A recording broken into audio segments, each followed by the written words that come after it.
বাস্তব ঘটনা। নুসরাত জাহান। এই ঘটনাটি পাঠিয়েছে ভৌতিক গল্পের একজন নিয়মিত পাঠিকা নুসরাত জাহান। আমি নুসরাত জাহান, ডাক নাম বন্যা। ঘটনাটি ঘটছে 2018 সালের শেষের দিকে। সময়টা ছিল শীতকাল। আমার দুজন ফ্রেন্ড আছে, নদী আর সুবর্ণা। আমরা ছোটবেলা থেকে ঢাকায় একই বাসায় বেড়ে উঠেছি, তাই আমাদের বন্ধুত্বটা ছোটবেলা থেকে শুরু। নদী ও সুবর্ণা স্থানীয়ভাবে ঢাকার হলেও আমাদের গ্রামের বাড়ি বরিশাল। আমি আর নদী একই ক্লাসের হলেও সুবর্ণা এক ক্লাস উপরে। শীতের ছুটি পড়তেই আম্মুকে আমার গ্রামে যাওয়ার ইচ্ছে জানাই। গ্রামে চাচাদের সাথে ভালো সম্পর্ক না থাকায় গত 4 বছর ধরে গ্রামে যাওয়া হয়নি। গত 2 মাস আগে আমার বড় চাচি মারা যায়। এ কথা শুনেও আমার বাবা গ্রামে যাওয়ার জন্য নিষেধ করে দেয়। বাবার অভিমান বানানোর জন্য দাদু নিজেই আমাদের বাসায় আসে। তাই দাদুর অনেক অনুরোধের পর বাবা আর না করতে পারে না, আমাকে দাদুর সাথে গ্রামে যাওয়ার অনুমতি দেয়। আমি বিষয়টা যখন নদী ও সুবর্ণাকে বলি, তারাও আমার সাথে যাওয়ার ইচ্ছে পোষণ করে। আমিও শুনে খুব খুশি হই, কারণ গ্রামে আমার চেনা জানা কেউ নেই। নদী আর সুবর্ণা অনেক কষ্টে তাদের পরিবারকে রাজি করায়। আমরা 2 দিন পরই দাদুর সাথে রওনা হই। আমরা লঞ্চে চড়ে পরদিনই বরিশাল পৌঁছে যাই। আমাদের বাড়িটা গ্রামের সাইডে পড়েছে। যাই হোক, আমরা সকালবেলা লঞ্চ থেকে নেমে বাড়ির উদ্দেশ্যে রওনা হই। বাড়িটা গ্রামের একদম ভিতরের দিকে হওয়ায় পথেই সন্ধ্যা হয়ে যায়। মাগরিবের আজান পড়তেই আমাদেরকে দাদু একটা চায়ের দোকানে বসিয়ে নামাজ পড়তে চলে যায়। দাদু আর যাই হোক কখনো নামাজ ছাড়ে না। নদী সারা পথে সেলফি ও ভিডিও তোলা কিছু বাদ রাখেনি। আর সুবর্ণা বলে, আচ্ছা আমাকে কি সুন্দর লাগছে, একটু পর পর সাজগোজ শুরু করে দেয়। এদিকে রাত হয়ে আসছে। মসজিদটা একটু দূরে হওয়ায় দাদুর আসতে একটু দেরি হচ্ছিল। দাদু এসে জিজ্ঞেস করে, তোমরা সবাই আয়াতুল কুরসি পড়তে পারো? আমরা সবাই মাথা নাড়াই। দাদু আমাদের পড়ার সুযোগ না দিয়েই নিজে পড়া শুরু করে। কিছুক্ষণ পরই আমাদের সবার গায়ে ফু দিয়ে বলে, তোমরা সামনে হাঁটো, আমি পিছনে আসছি। আমরা আর কোন কথা না বাড়িয়ে হাঁটা শুরু করি। পথে দাদু কিছুক্ষণ পর পরই দোয়া দুরূদ পড়তেই থাকে। বিষয়টা আমাদের কাছে বেশ অদ্ভুত লাগে। গ্রামের বাড়ি আসলেও আমাদের কারোর মাথায় ওড়না ছিল না। তাই দাদু বলে, দাদু ভাইরা তোমরা মাথায় ওড়না দাও। এতে আমরা একটু লজ্জিত বোধ করলাম। আমরা জঙ্গলের পথ ধরে হাঁটছিলাম। গ্রামে রাত 8টা-9টা বাজলেই মনে হয় মাঝরাত। রাস্তায় কোনো মানুষজন ছিল না। চারদিক থেকে নিশাচর পাখি আর হুতুম পেঁচার ডাক শোনা যায়। গা ছমছমে পরিবেশ। সুবর্ণা বলে, আমি শুনেছি হুতুম পেঁচার ডাক নাকি অমঙ্গলের চিহ্ন। তার মুখে একথা শুনে আমরা দুজন জোরে হাসতে থাকি। আমাদের হাসি শুনে দাদু বলে, তোমরা চুপ করো। কিছু দূর যেতেই হালকা ঠান্ডা বাতাস আসা শুরু করে। পাশেই ছিল একটা বিশাল ঝিল। আমরা সেখানে পাথর বা তিল জাতীয় কিছু ফেলার শব্দ শুনি। কিছুক্ষণ পর অনুভব করি পেছনের গাছপালাগুলো সব দুমড়ে মুচড়ে পড়ছে। দাদু এতক্ষণ আস্তে আস্তে দোয়া পড়লেও এবার জোরে পড়া শুরু করলো। একে তো গা ছমছমে পরিবেশ, আর তার উপরে দাদুর জোরে জোরে দোয়া পড়ার শব্দ শুনে আমরা 3 জনই ভয়ে এক জায়গায় হয়ে হাত ধরে হাঁটা শুরু করলাম। দাদু বলল, পিছনে তাকিও না, তোমরা আল্লাহর নাম নিয়ে সামনের দিকে হাঁটো। আমরা আর কোনো প্রশ্ন করলাম না। কিছু দূর যেতেই মিমকে দেখি বাড়ির সামনে চালতা গাছের নিচে দাঁড়িয়ে আছে। দাদুর লাইটের আলো পড়তেই আমি চিনতে পারি এটা মিম, আমার বড় চাচার মেয়ে। আমি দৌড়ে গিয়ে মিমকে জড়িয়ে ধরে জিজ্ঞেস করি, কেমন আছো মিম? মিম আমাকে ধাক্কা দিয়ে বলে, যাচ্ছে, বলেই সে ওখান থেকে চলে যায়। আমি একটু কষ্ট পেলাম। মিম আমার থেকে 2 বছরের বড়। আগে যখন আসতাম ওর সাথেই আমি সারাদিন থাকতাম। সে 4 বছরে বদলে যায় কিভাবে? আমার চোখ দিয়ে পানি পড়তে থাকে। দাদু বলল, থাক, ওর সাথে কথা বলো না। আমরা সবাই বাড়ির ভিতরে ঢুকলাম। ঢুকেই দেখি মেজ চাচি আর দাদি আমাদের জন্য দাঁড়িয়ে আছে। মেজ চাচা দিনাজপুর ছোটখাটো ব্যবসা করে। বাড়িতে শুধু বড় চাচা, দাদু, দাদি, মেজ চাচি আর মিম থাকে। মেজ চাচির কোনো সন্তান নেই। আমার বাবা সবার ছোট। জায়গা জমি সংক্রান্ত সমস্যা হওয়ায় আমার বাবা কখনো এ বাড়িতে আসেন না। সেদিনের মতো আমরা ফ্রেশ হয়ে খাওয়া দাওয়া করি। আমাদের থাকার জন্য মেজ চাচির রুমটা দেওয়া হয়। চাচি দাদির সাথে শোয়, আর দাদা বারান্দার চৌকিতে শুয়ে পড়ে। সেদিন আর মিমকে দেখিনি। পরদিন সকালে আমাদের ঘুম ভাঙে। আমরা তিনজন গ্রামটা ঘুরে দেখার পরিকল্পনা করি, কিন্তু রাতে মিমের ব্যবহারটা এখনো আমাকে কষ্ট দিচ্ছে। মিমের সাথে দেখা করতেই হবে, ও কেন এমন ব্যবহার করলো। আমি মিমের রুমে যাই, তাকেও আমাদের সাথে নিয়ে যাব, কিন্তু ঘরে গিয়ে দেখি মিম নেই। দাদিকে জিজ্ঞেস করতেই সে বলে দেখ কোথায় না কোথায় আছে। দাদি যেন বিষয়টা একরকম এড়িয়ে গেল। আমরা কথা না বাড়িয়ে বলি দাদি আমরা গ্রামটা একটু ঘুরে দেখব। দাদিকে একথা বলতেই দাদি সম্পূর্ণভাবে না করে দেয়। আমাদের তিনজনেরই অনেক খারাপ লাগে। নদী বলে সবার ব্যবহার এমন কেন, এই জন্যই হয়তো তোর বাবা আসতে চায় না। বিকেলে দাদি আমাদের জন্য পিঠা বানিয়েছে। শীতের দিনে পিঠা খাওয়ার মজাই আলাদা। এর মধ্যে খেয়াল করলাম মিম বাগানের দিক থেকে আসছে। 4 বছর আগের মিম আর সেই মিম নেই, সে শুকিয়ে কেমন হয়ে গেছে। এবারও মিম কোনো কথা না বলে সোজা রুমে চলে যায়। মিমের গায়ে অনেকগুলা তাবিজ ঝুলানো। কিছুক্ষণ পর মাগরিবের আজান দেয়। দাদু ঘরে নেই, দাদি আর মেজ চাচি ঘরে নামাজ পড়েছে। তখনই শুনি মিম রান্নাঘরে বসে কান্না করছে, তাও খুব জোরে হিসকি দিয়ে। আমি দেখার জন্য দ্রুত সেখানে ছুটে যাই, আর মিমকে জিজ্ঞেস করি কি হয়েছে মিম তোর।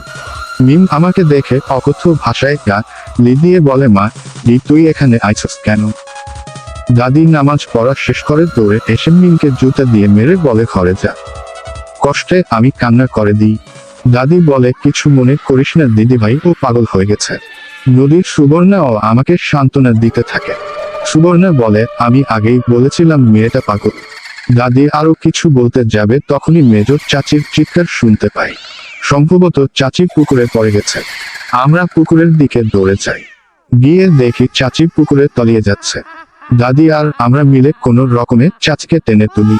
চাচির খিঁচুনি শুরু হয়, চাচির হাত পা মুষে যেতে থাকে, ঠোঁট বেঁকিয়ে যায়। দাদি দোয়া দুরুদ পড়তে থাকে। চিৎকার শুনে আমাদের পাশের বাসা থেকে আমিনা কাকি ছুটে আসে। সুবর্ণা ভয়ে কান্না করে দেয়। এদিকে দাদুর আসার নাম নেই। চাচির জ্ঞান ফিরতে অনেকক্ষণ সময় লাগে। জ্ঞান ফিরতেই আমিনা কাকি জিজ্ঞাসা করে কি হয়েছিল। মেজ চাচি বলে আমি নামাজ শেষ করে ওয়াশরুমে যাওয়ার জন্য বের হয়েছি। তারপর দেখি আমার দাদি আমারে ডাকতেছে, বলে বউ আমিনদের বাগানে যে রসের হাড়ি পাচ্ছিলাম চলো নিয়ে আসি। আম্মা এখনো তোর রস করে নাই, আর মায়া তিনটারে একলা রায়খা যাওয়া ঠিক হইবে কি। আম্মা আর কোনো কথা না বলে পুকুরের দিকে হাঁটা শুরু করে, আর মিন মিন করে কিসব বলে। একটু পর দেখি আম্মা আর নেই।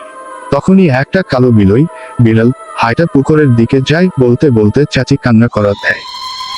আমিনা কাকি বলে তোমার বোঝা উচিত ছিল।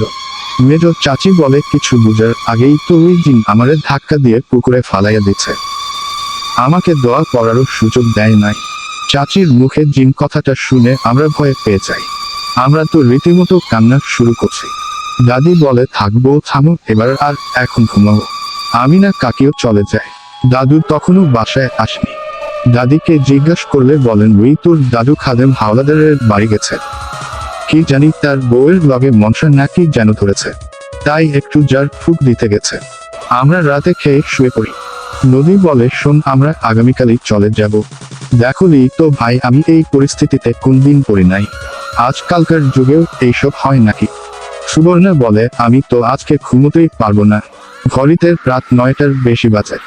হঠাৎ সুবর্ণার ওয়াশরুমের যাওয়ার প্রয়োজন হলে আমাদের দুজনকে ডেকে তোলে, কারণ আমাদের ওয়াশরুমটি ঘর থেকে একটু সামনে। আমরা হাতে টর্চ নিয়ে ঘর থেকে বেরিয়ে যাই। সুবর্ণা ওয়াশরুম থেকে বেরিয়ে আসলে যখনই আমরা ঘরে প্রবেশ করব তখনই মিমের কান্নার আওয়াজ শুনি।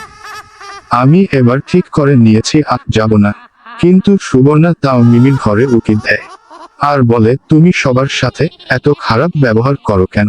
বলতেই মিম উঠে সুবর্ণাকে ঠাস করে একটা থাপ্পড় মারে, তাও আমরা কিছু বুঝে ওঠার আগেই। নদী ভয়ে জোরে চিৎকার করে ওঠে।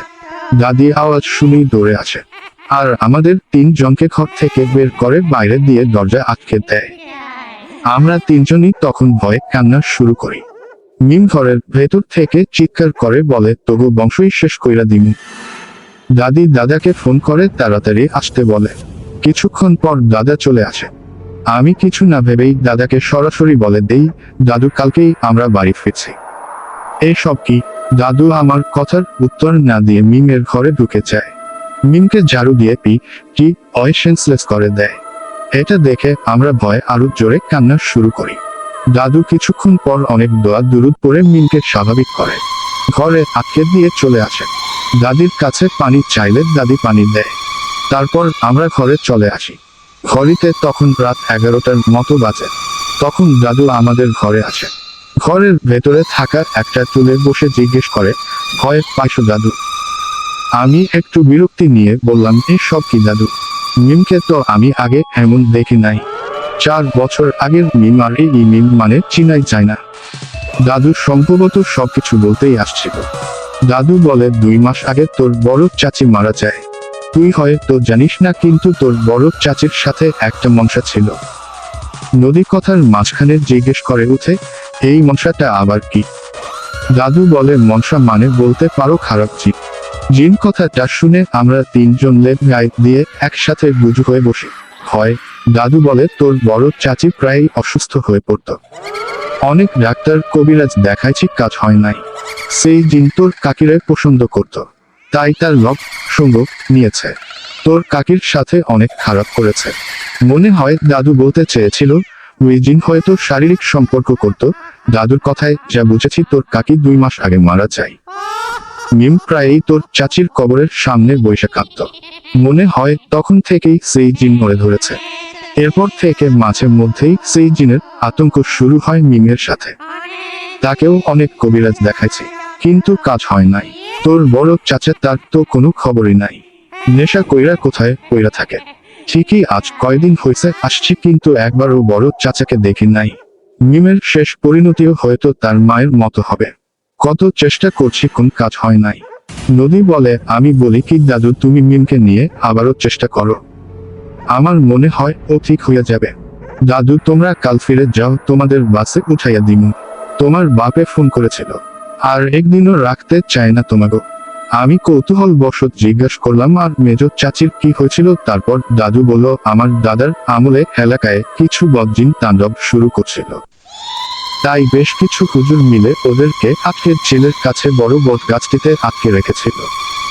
এখন তো আবার ওই ছিল সরকারি, আর সেই বটগাছও কয়েক মাস আগে সরকার কেটে ফেলায় জিনগুলো মুক্ত হয়ে যায়। এলাকায় এখন ওরাই এইসব করতেছে। এলাকার কেউ শান্তিতে নেই, তোমাদের চলে যাওয়াই ঠিক হবে। দাদুর কথা শেষ হতেই ভাবছি, ও সেই জন্যই দাদি আমাদের ঘুরতে যেতে দেয়নি। পরদিন আর এক মুহূর্ত দেরি না করে আমরা বাসার উদ্দেশ্য সেই এলাকাটি ত্যাগ করি। আমার ঘটনাটি আপনাদের কাছে কেমন লাগলো তা কমেন্টে জানাবেন, কিন্তু সবাই আমার জন্য দোয়া করবেন। ভৌতিক গল্প এর থেকে বড়, এর থেকে বড়, এর থেকে বড়। নুসরাত জাহান আপনার জন্য ভৌতিক গল্পের পক্ষ থেকে শুভকামনা রইল। আর কষ্ট করে আপনার মূল্যবান সময় অপচয় করে সবাইকে এরকম সুন্দর একটি বাস্তব ঘটনা পড়ার সুযোগ করে দেওয়ার জন্য অসংখ্য ধন্যবাদ। কপিরাইট, এই ঘটনার সমস্ত লেখা লেখিকার নিজস্ব, তাই ঘটনাটি কপি করে কোথাও পোস্ট করা সম্পূর্ণ নিষিদ্ধ। ঘটনা বাস্তব ঘটনা ০৪। লেখিকা নুসরাত জাহান। প্রকাশের তারিখ ৩রা এপ্রিল ২০২৪ বুধবার। সময় রাত সকাল ৯টা। রাইপফেস আফরিন, সাবর্ণা মুশফিকা, আপনাদের দুজনকেও ধন্যবাদ।